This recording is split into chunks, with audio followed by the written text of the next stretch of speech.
하나님 말씀은 열왕기하 12장 9절에서 16절까지입니다. 우리 같이 한 목소리로 함께 읽겠습니다. 제사장 여호야다가 한 궤를 가져다가 그것의 뚜껑에 구멍을 뚫어 여호와의 전문 어기 오른쪽 곧 제단 옆에 두매 여호와의 성전에 가져오는 모든 은을 다 문을 지키는 제사장들이 그 궤에 넣더라.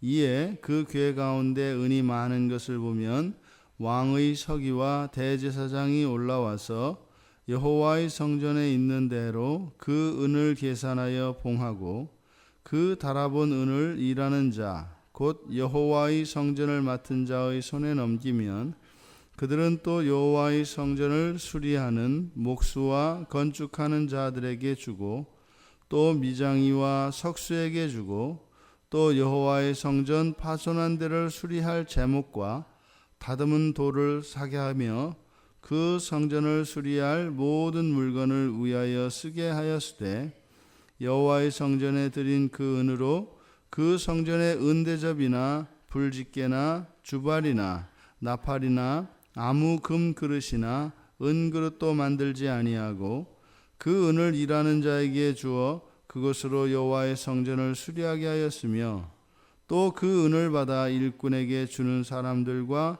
회개하지 아니하였으니 이는 그들이 성실히 일을 하였음이라. 속건제의 은과 속죄제의 은은 여호와의 성전에 드리지 아니하고 제사장에게 돌렸더라. 아멘. 이제 성전을 수리하라고 하는 요아스의 명령에 순응하지 않는 레위 사람들과 제사장들 그들로 인해서 이제 성전을 보수하기 위하여 백성들에게 내렸던 이 세금을 이제 직접 왕과 여호야다가 직접 주관하게 되었습니다. 역대하 24장 10절에 보면은 이렇게 왕과 여호야다가 직접 이 일을 관장하여 백성들의 세금을 걷는 그 일을 백성들이 아주 기뻐하여서 자원하여 참여했다고 합니다. 그래서 성전 보수가 끝날 때까지 기쁜 마음으로 백성들이 거기에 돈을 가져다 넣었다 이렇게 기록하고 있습니다. 그러니까 왕과 대제사장 여호야다가 이제 성전을 보수하는 그 일을 직접 관장하게 되자 이 일들이 일사천리로 진행되기 시작했습니다. 그리고 그 일을 다 마친 후에 여호야다가 130세를 일기로 이 세상을 떠나게 됩니다. 그런데 놀라운 사실은 역대하 24장 16절에 보면 제사장인 이 여호야다가 왕실의 묘에 묻히는 장면입니다. 그래서 여호야다가 제사장임에도 불구하고 왕실의 묘에 묻히는 것은 매우 이례적인 것입니다.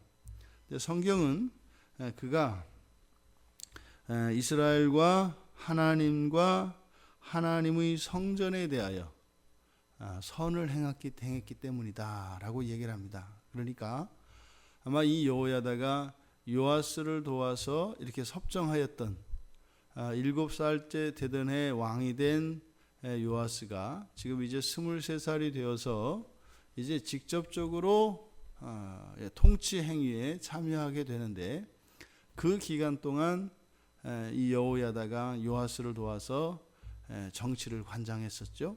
그러니까 그의 그러한 백성들을 향한 그 통치 행위가 거의 왕의 신분과 같은 것으로 사람들에 의해서 인정받고 있다. 그러니까 이 여호야다라고 하는 사람은 하나님으로부터 인정을 받고 백성들로부터 인정을 받았던 사람입니다. 그래서 왕이 아니었음에도 불구하고 왕과 같은 마치 왕 같은 제사장이었던 사람이 바로 이 여호야다였습니다.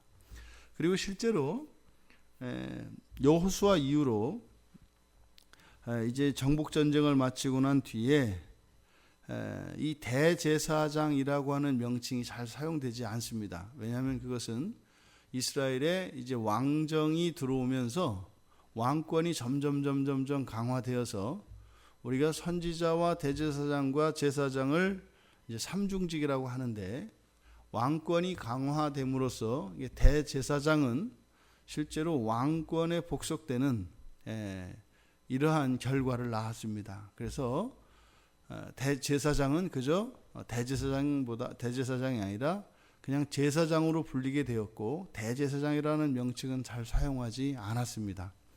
그러니까 지금 이 여호야다에게 이례적으로 대제사장이라고 하는 명칭이 쓰입니다. 그리고 여호야다가 바로 그 왕들의 묘실에 장사되었다라고 하는 것은 제사장 가운데에서도 매우 독특한 그런 사람이었다라는 것을 알 수 있습니다. 이거를 확장해서 왕 같은 제사장으로서, 또 예수님의 예표적인 인물로서, 마치 요아스는 이 세상의 인간 왕을 의미한다면 실제적으로 그 인간 왕의 선덕이나 선정이나 좋은 공덕들, 이런 것은 이렇게 여호야다의 도움, 즉 주님의 도움으로서만 이루어지는 것이다, 이렇게 확대 해석을 할 수도 있기는 할 것 같습니다. 이 일이 순조롭게 이렇게 진행될 수 있었던 것은 1차적으로는 이러한 제도의 개혁이었겠고, 둘째로는 이 일에 참여하는 백성들이나 또 공사를 직접 관장하는 이런 실무자들, 이런 장인들의 책임 있고 성실한 그러한 참여에 의해서 이 일들이 잘 이루어졌습니다. 근데 오늘 성경을 보면 여호와의 성전을 짓는 이 일에 전량 이 은과 금이, 이 백성들이 낸 세금이 사용되었다라고 하는 것을 지금 여기서는 밝히고 있습니다. 13절에 보면 여호와의 성전에 드린 그 은으로 그 성전의 은대접이나 불집게나 주발이나 난팔이나 아무 그릇도 은그릇도 만들지 않았다. 그리고 14절에 오직 그것으로 다 성전을 수리하게 했다.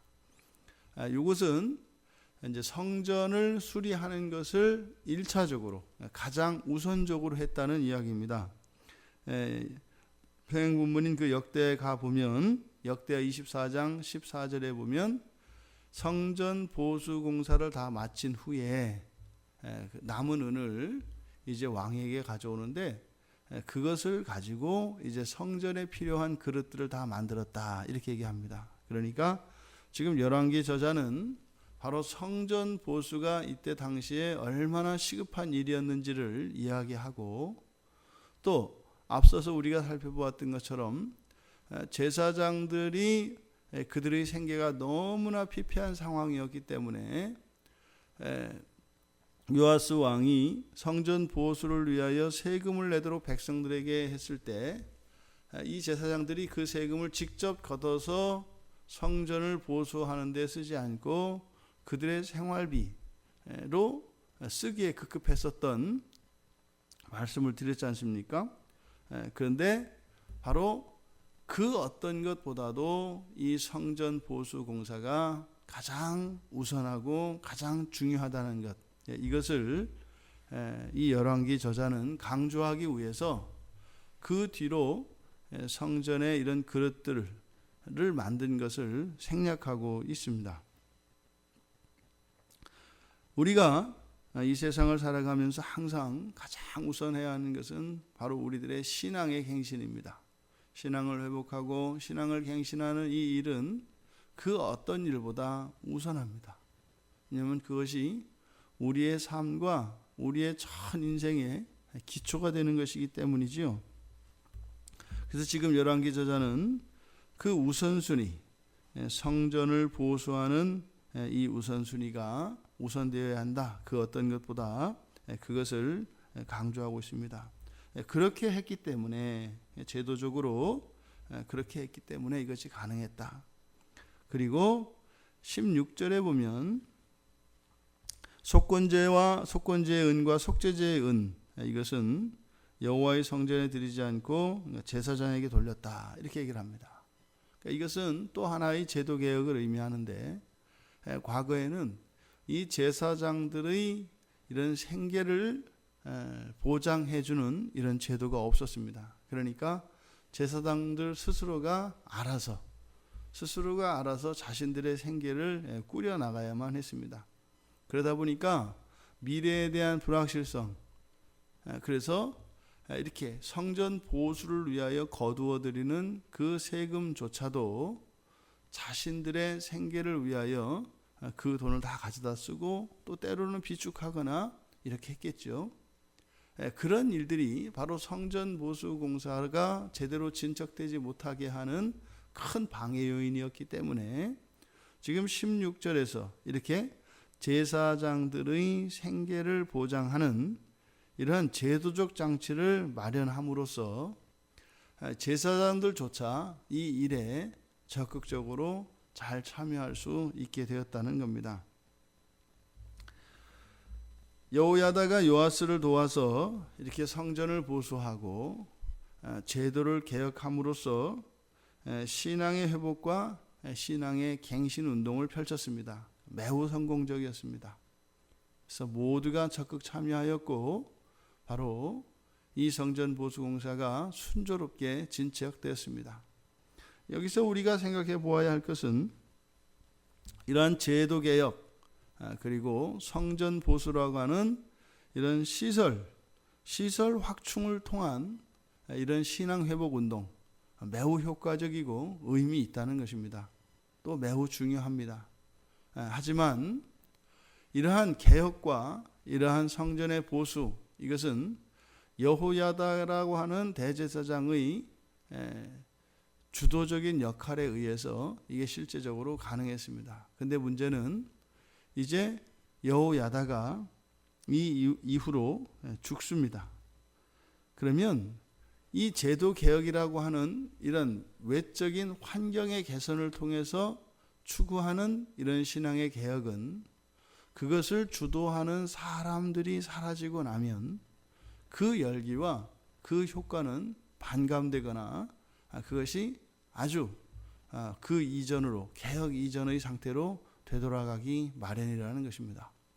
그래서 진정한 신앙의 부흥과 개혁은 바로 우리 성도들의 본성의 변화와 우리들의 한 사람 한 사람의 변화에 기초하는 것이어야 할 것입니다.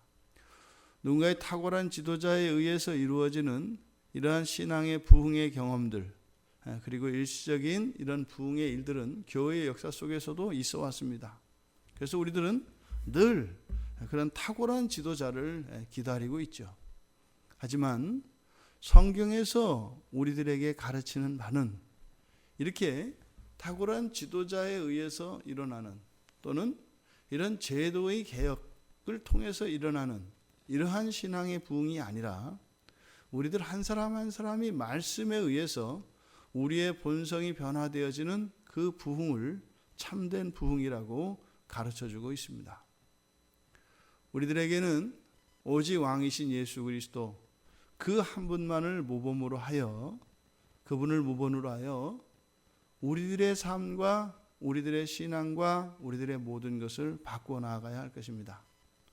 오늘 하루 우리의 환경으로부터 시작된 개혁과 갱신이 아니라 우리의 내면에서 말씀을 통한 우리들 자신의 갱신, 한 사람 한 사람 신자들 한 사람 한 사람의 갱신을 통하여 일어나는 이러한 신앙의 회복과 부흥이야말로 진정한 것이라겠다 하겠습니다. 오늘 한날 살아가며 우리가 말씀으로 그 말씀을 따라 살아가며 그때 우리가 맞닥뜨리는 한계 상황과 우리의 무능력 그 순간에 임하시는 성령의 도우심의 그 구원을 오늘 하루의 삶 속에서도 우리 모두 경험할 수 있길 바랍니다. 그래서 참으로 하나님의 말씀이 옳습니다 라고 하는 고백과 함께 우리들의 자아가 하나님의 말씀으로 꺾이며 하나님의 말씀을 향하여 변화되어지는 일들이 그래서 우리들 한 사람 한 사람의 내면에서 일어나는 이러한 신앙의 갱신이 바로 되돌려지지 않는 그 완전한 우리 기독교 신앙의 부흥, 교회의 부흥으로 이어질 수 있기를 주님의 이름으로 축원합니다. 하나님 아버지, 왕과 대제사장과 모든 백성들 다 한 마음이 되어서 이러한 제도의 개혁을 통해서 성전을 보수하고 신앙을 갱신하는 일들이 순조롭게 잘 진행되어진 것, 이 모든 것이 하나님의 은혜인 줄 믿습니다. 그러나 무엇보다도 이러한 갱신과 개혁이 한 신자의 변화에서 기초되지 않는 환경에서 시작되어지는 것이라면 그 끝은 알 수 없다고 하는 사실을 성경을 통하여 저희들이 교훈을 받고 있습니다. 무엇보다 저희들 한 사람 한 사람이 날마다 하나님의 말씀 앞에서 깨어지며 새로워질 수 있도록 은혜를 내려주십시오. 그래서 한 신자들의 갱신을 통하여 일어나는 참된 부흥이 이 땅에 일어날 수 있도록 은혜를 내려주시옵소서. 감사하며 예수님의 이름으로 기도드리옵나이다. 아멘.